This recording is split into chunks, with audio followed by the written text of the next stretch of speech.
Welcome to Stand and Deliver. On tonight's show, we've the wonderful comic stylings of Jason Byrne. From the UK, we have Josie Long. But we'll start off with Dublin's own John Lynn. It's from Dundalk. So he's not. Dublin's. So America is such a cultural melting pot, isn't it, ladies and gentlemen? And I found this when I was doing my J1 to America. I ended up hanging around with three lads from an ethnic minority from Ireland. Who, had I met these boys in Ireland, I would have leapt over walls to avoid these fuckers. And I'm getting a few dirty looks there, but in fairness, you wouldn't be happy if they moved into a field beside your house. Started running around half naked, throwing oranges and baiting each other with sticks. No, you wouldn't be happy, would you? And I think by the weird sort of tension that's descended on the room now, we all know exactly who I'm talking about. The hurlers, ladies and gentlemen, the hurlers. You're walking around New York Times Square thinking, here I am, the Big Apple, and next minute you see some buff strolling through with a hurl over the shoulder in a pair of O'Neill shorts, his red skin bubbling under the sun as if he's just stepped out of the wind that shakes the barley and he couldn't give a fuck. And the main lad I was out with was a fella called Seamus, and Seamus is very strange, man. Seamus refused to believe certain things. For example, that many men prefer to sleep with other men. Seamus couldn't get his head around this at all, and we're out in a restaurant one night, and a waiter asked Seamus out with hilarious consequences. So I pulled him outside the door, and it didn't quite sound right there. I asked him for a quiet word outside, and I said, look, mate, I said, you've been very homophobic. I said, it's not acceptable. All right, cop on to yourself. Homophobic, John? Homophobic? Don't you mind that shit, John? That is a word they made up to make you feel bad for hating them. Homophobic. You don't hear people going around saying he's a paedophilophobe because it's paedophiles, do you? Huh?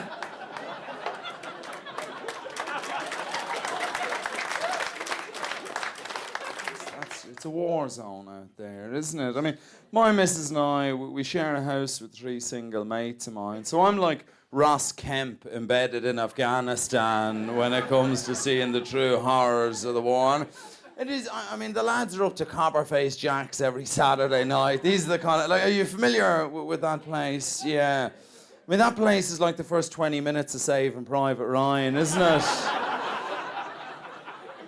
Lads walking around in complete shock, picking up their mates' severed legs, bursting into tears for no reason. It's a disaster. It's society, humanity broken down, that place. It's like a little black hole. But the boys are up there, and every Sunday morning I wake up bright and early because I've been with someone for about 5 years, so I've been celibate for 2. So I'm well rested, so I'm up out of the bed into the kitchen, and the 3 boys are there with the 3 girls, and the atmosphere can only be described as the atmosphere akin to that of a waiting room in a rape crisis centre, if there was one in the Lord of the Rings.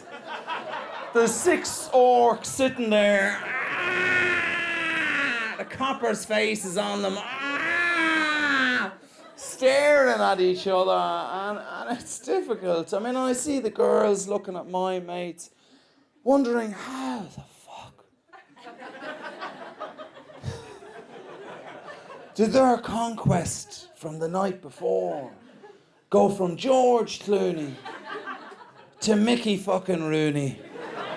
They went to bed with the prince, they've woken up with the frog and the slime all over the place, and it's hard for them to deal with, it really is, you know. And then I'm sitting there looking at all of this, and I see that, you know, because Irish people, if you wake up beside somebody on a one-night stand, and you know you never want to see this fucker alive ever again, we still have to do the Irish thing, don't we?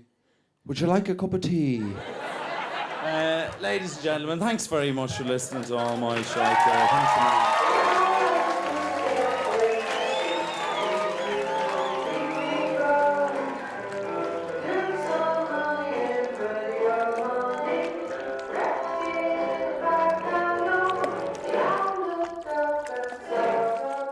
I just realised recently, because I never liked science at school, and I realised that at about the age of 14, I just gave up science, geography, anything vaguely like that. And I now realise that that might have been a mistake. Like, basically, I gave up studying geography because Miss Spencer had a thing like a Rice Krispie on her eye.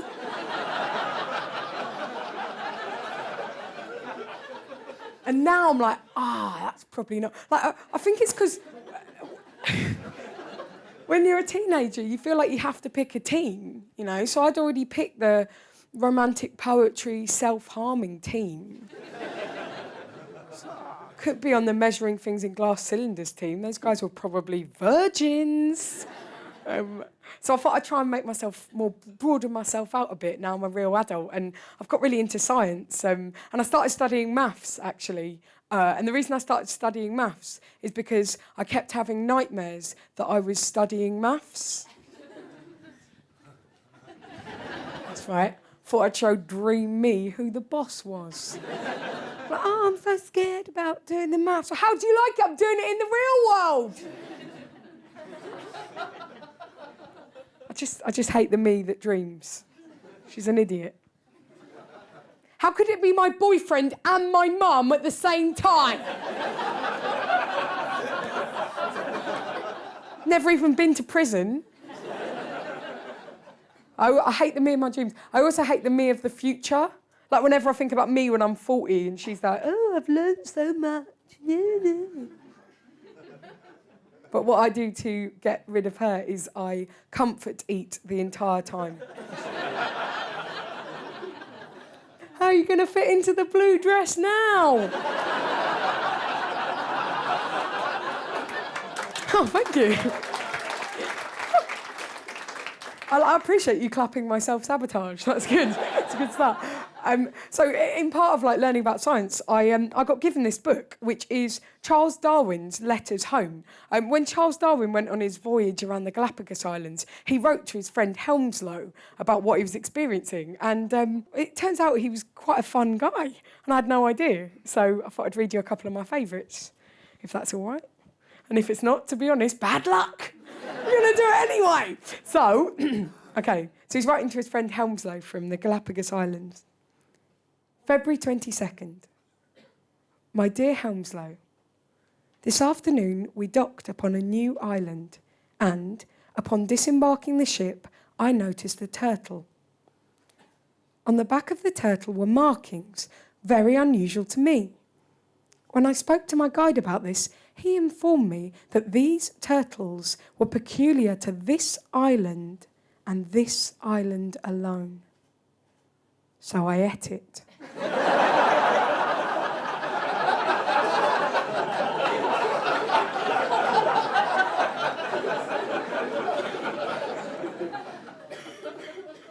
March the 5th. My dear Henslow, this morning as I sat writing my journal on the beach, I noticed a salamander walking along the water's edge.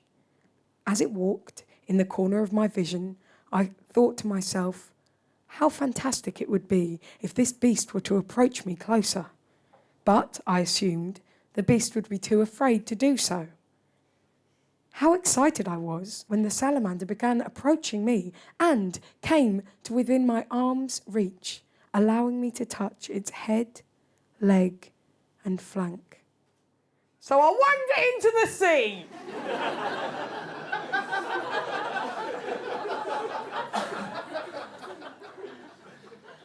After much splashing,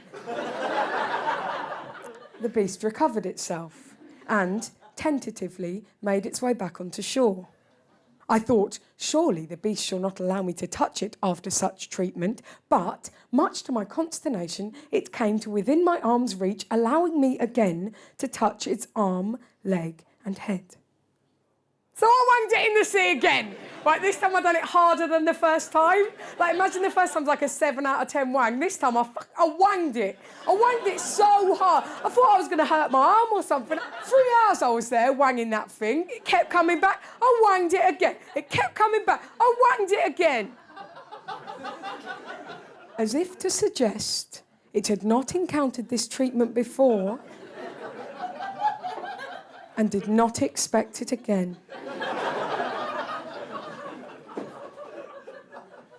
And then I ate it.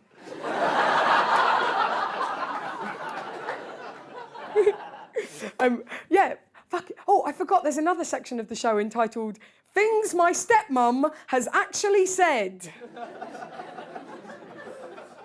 I'm going to do that now. Don't you think your dad is sexy?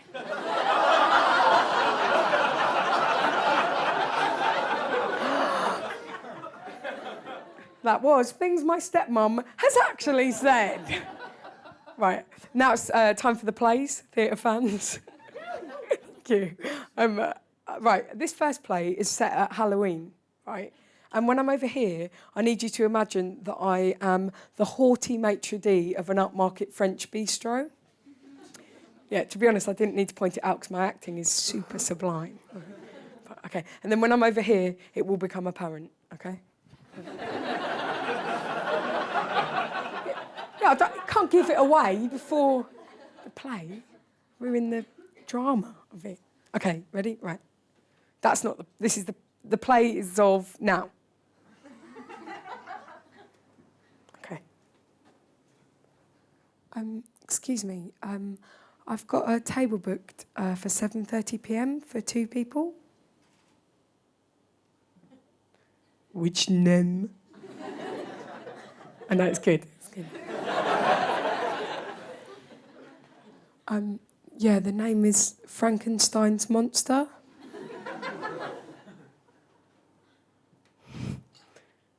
I have a Frankenstein, but no Frankenstein monster.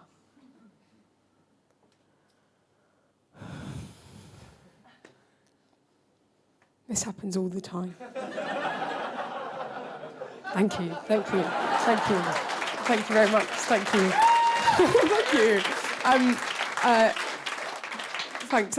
That's a play about how people think that it's called Frankenstein, but actually that's the name of the doctor. And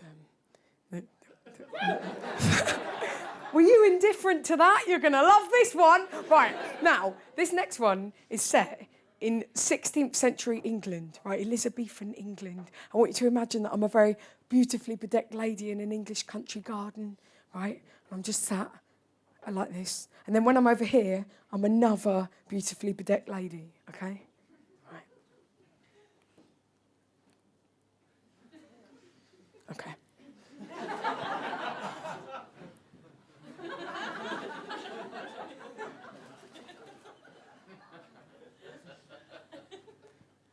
Seriously, fuck off.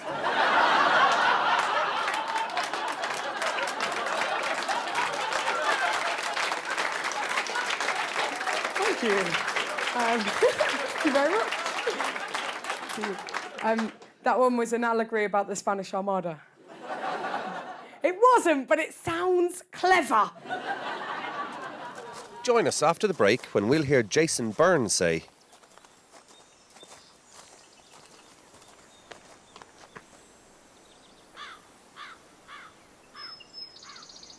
is he going to say it?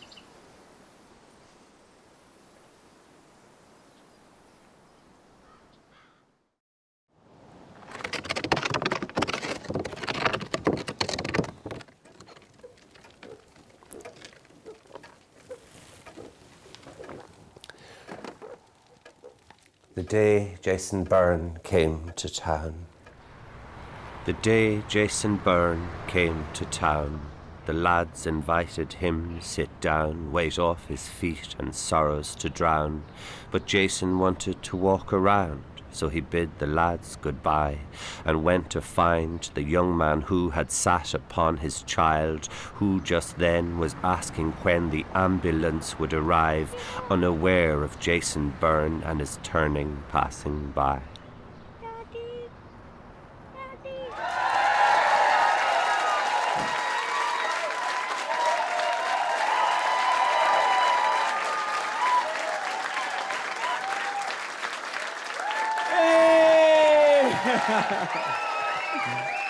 Well, Well, it's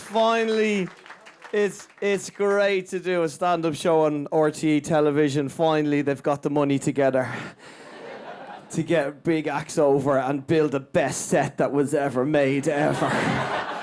Robbed from Fair City. I mean, holy God, how is this a set? This is what RTE went. We need a comedy set, right? It would have the table and the chair. That's the comedy right there. Now that's it. Some fella must have arrived here. I have the set for the comedy show. I brought it to Dublin on the train. It's like, oh God, help us at RTE. All these acts coming from Australia and England and America, and this is what RTE think is funny. It's great because I get to gig all over the place, you know, and I was in it, and it's amazing how welcoming people are. They're so different, you know, to everybody. Like in America, I've done gigs in America, and people have come up to me before the show and go, well, welcome to America. We hope you have a great time. Oh, we're really excited about the show. Hooray! Ah, right? They genuinely mean it, you know. And in England, right, it was a little bit different. They're a little bit more posh, you know, a little bit straightforward. They go, oh, we heard you're funny, so we're going to pop in and just see how that works out, if that's okay. And then here in Ireland, before the gig, I was here, what, this is just class. Guy comes up to me and goes, here, I've got 2 tickets to your show tonight, right? You better be fucking funny, right? Just Irish misery everywhere. God, Jesus, I'll try my best.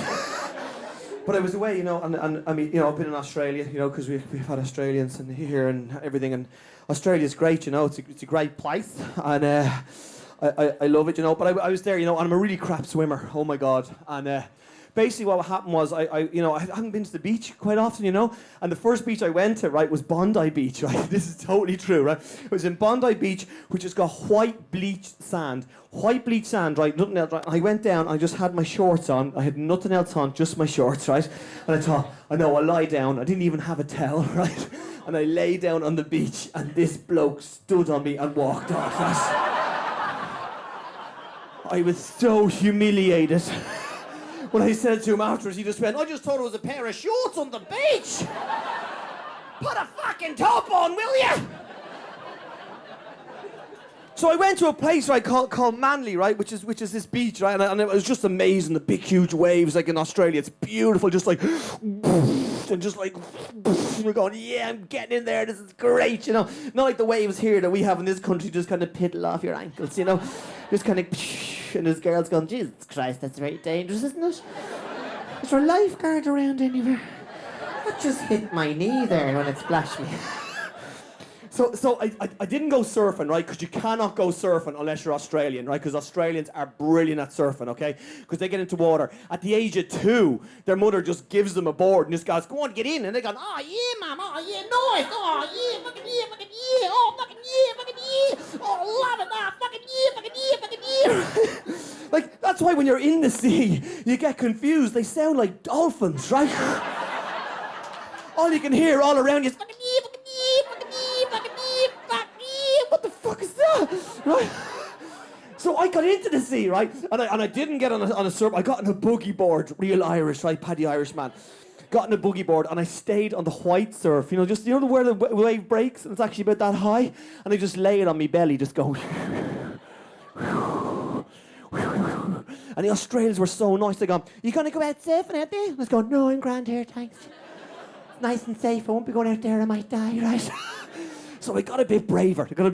And I said, right, feck it, I'll go out, right? And I went out a little bit further, right? And I got the boogie board, and I put it up onto a wave, right? And I was just there going, geez, this is exciting now, right? And then I was going further like that, and the more I swam that way, the more I got dragged out this way, right? And I was going that way, I was shitting myself when I was going back out that way, right? There was a guy on a surfboard just sitting there, and I was going past him like that. And he just looked at me and goes, are you all right, mate? And I looked at him and went, I think I'm drowning. Right? So I was going out further and I seen the lifeguard on the beach, huge guy, right, with the sunglasses on. I started waving to him, right? And he obviously just thought I was Australian. He was just waving back at me, you know? And I had to roar, I'm Irish! Irish! I can't swim! Right? So he came out to me, like, it was absolutely amazing. I was right out there, 2 strokes, and he was beside me, right? Unbelievable. Huge fella, just fucking yeah. And there he was, just bobbing beside me, holding on to me, right? And I went, I can't swim, help me. So he did this, totally humiliated me. He swam me back into shore with one arm, right? One arm, right? And then right into the shallows, and all these kids just thought I was like a white albino dolphin just floating. Got buckets of water ready, going, Jesus, there's a white albino dolphin dying in the water. Just me flapping, going, I nearly died. So me and Des Bishop then, right? We all know Des Bishop because he did this DVD in here. He's the Mokaleenak and the Hoo-Ha and the Tonic May and the Chusha and the Hainado Leroy. And we went to a place. We went to a place together which was called Lorne, right? And we just thought, Des, we got onto the beach, and Des was wearing like his Speedos, and I was wearing me long Bermuda shorts and me top, because of the sun, Des, better take it easy, right? And Des is going, come on, man, take your top off, come on, love Australia, yeah, right? That's my Des impression. And I was going, no. And he was going, come on, man, get into the water. We're going to go snobbing. And he was only learning Irish then, right? So it was gas. He was going, come on, we're going to go snobbing. And it's going to be amazing. It's going to be a chucky. It's going to be thick and easy. I'm going, Des, just go ahead. I'll just paddle here, you're grand, right? And he went out into the sea really far out. And all I could see him was just there going, yeah, man, yes, it was like... And following him were Australians, like dolphins, just going, fucking yeah. He was just fucking loving it, right? And he came back out to me, right? And he went, come on, man, you gotta get out here. I was going, no way. So he grabbed me hand, this is no lie, and he dragged me out into the sea. And I was going, Jesus, Des, no. And he brought me up to here, right? And I was starting to do the panicky breathing thing, going, right? And whenever something bad's gonna happen, my eye turns in, right? It's a warning sign, right? So my eye started to turn in like mental. And I was going, Des, I need to get out of the water. My eye has just warned me to get out of the water, right? And Des go, come on, man, we're going to stay snobbing. This is going to be amazing, right? And I was going, no, Des, some bad shit's about to happen. We need to get out, right? And I was right? A freak wave came towards us, just started to build up really, really high, right? And I was going, oh, Jesus, Des, Jesus, right? And then all these guys, these Australians, are going, swim under! Right? And I just panicked. I didn't know what to do. And I just went, whoa! And the wave just hit me in the face, right? I was underneath the water with arms and legs everywhere, right? And because I listened to my father, because he told me, whenever you go underwater, make yourself into a starfish, right? I couldn't have done a worse thing. I found out afterwards you're supposed to make yourself into a ball, yeah? Thanks for afterwards, right? So I'm all over the place, right? I then get swept into my kind of up here, and I stand up, right? And I'm going, oh, Jesus, that was nuts. That was nuts, right? And I look down, and my left arm's hanging off, right? It's hanging off. It's actually dislocated, and it's behind me now, right? And I was flapping around like this, and I actually thought somebody was tapping me on the back. And I just turned around and going, yeah, can I help you there, right? And then I realised that my arm was not in its fucking socket anymore, right? And Des was just standing in front of me with a mad face. And he looked at me and went, hey man, your arm! It's fucking Bristol! Right? And I don't know what happened to me. But when people go into shock, they just say mad things, right? And your weird voices. I turned into a traveller. I don't know where it came from or what happened, but I Des, when he just went, your arm is Bristol, I looked down and I just looked up and went, oh Jesus, Does he, me arm, does he? Get a doctor, does he get a doctor? Does he, me arm, does he? Get a doctor, Jesus Christ, oh Jesus Christ, does he? Australians didn't know what the fuck was going on. They thought it was a hidden camera show.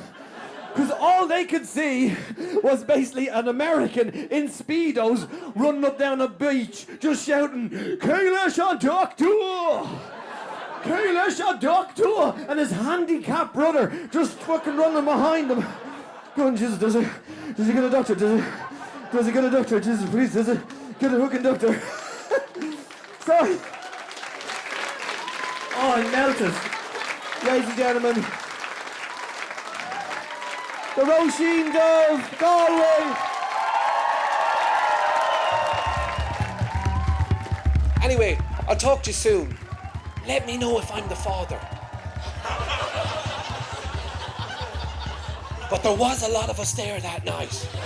I think midlife is when a man realizes any day now, really, any day now, a couple of good coughs and a bad shit and I'll be dead, you know what I mean? You really don't get any sympathy off your friends if you tell them you're stranded for an extra week in Australia. My friend said, you were stranded for an extra week in Australia. Well, boo fucking who? I said, yeah, but listen to the word that you're using. It's stranded. It's not a good word, is it? You could be stranded on the end of Brad Pitt's cock and you'd want to go home eventually.